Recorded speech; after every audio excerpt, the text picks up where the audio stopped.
Hey everyone, and welcome. So, you're planning a Disneyland trip, right?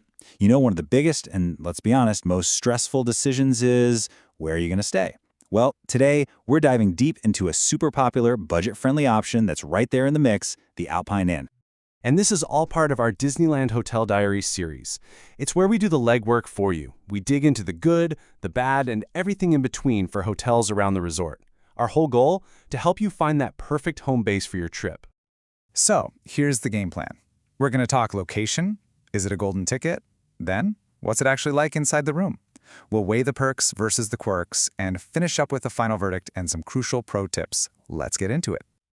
All right, first up, location. For a Disneyland trip, this is everything, right? It can literally make or break your vacation.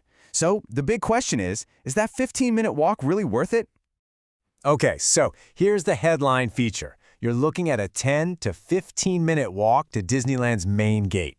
And honestly, that's a huge deal. It means you can pop back to the room for a midday nap or a quick swim without dealing with shuttles or the nightmare of parking. Total game changer.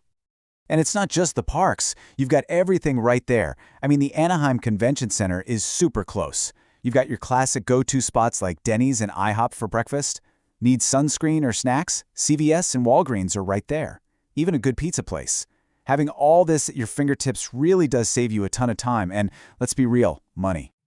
Okay, so the location is a definite win. But what about the room? You know, the place you're actually going to crash after a marathon day in the parks.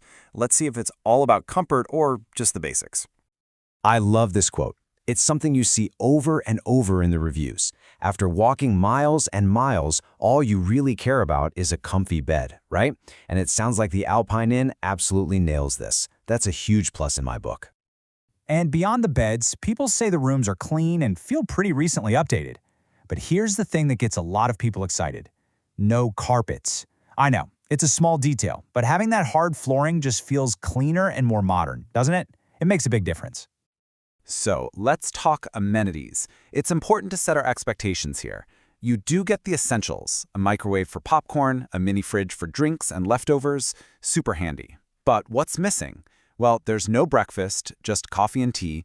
Don't expect to find plates or utensils, and some folks have mentioned the bathtubs look a bit dated. It's definitely a no-frills situation.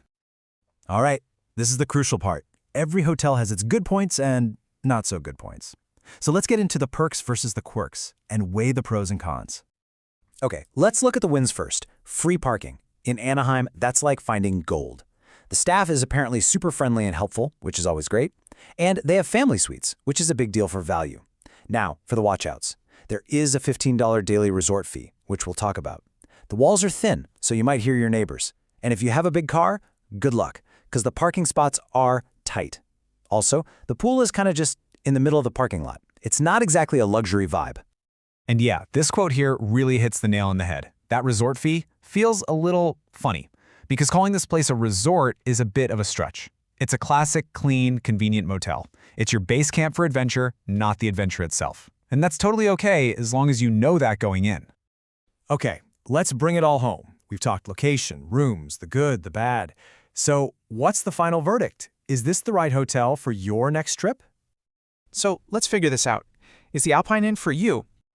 This hotel is going to be perfect for you if you're trying to save some money, if you're a true park goer who just needs a clean, safe place to crash at the end of the night, if that short walk and free parking are your top priorities, this is it. It's also a great option for families who need a suite but don't want to pay that luxury resort price tag. And hey, if you decide this is the place for you, here are a few pro tips to make your stay even better. 1. Always ask for a second-story room. That way you won't hear footsteps from above. 2. Get that parking pass early, even before you check in, to make sure you get a spot. 3. Bring your own stuff, like a wine opener or some plastic cups. And 4. Just plan on hitting up that IHOP down the street for breakfast. Easy peasy. So it really all comes down to this one question, doesn't it? For your Disneyland trip, is saving potentially hundreds of dollars on your hotel worth a 15-minute walk and giving up a few luxuries? That's the trade-off, and only you know the answer to that. Thanks so much for hanging out with us today.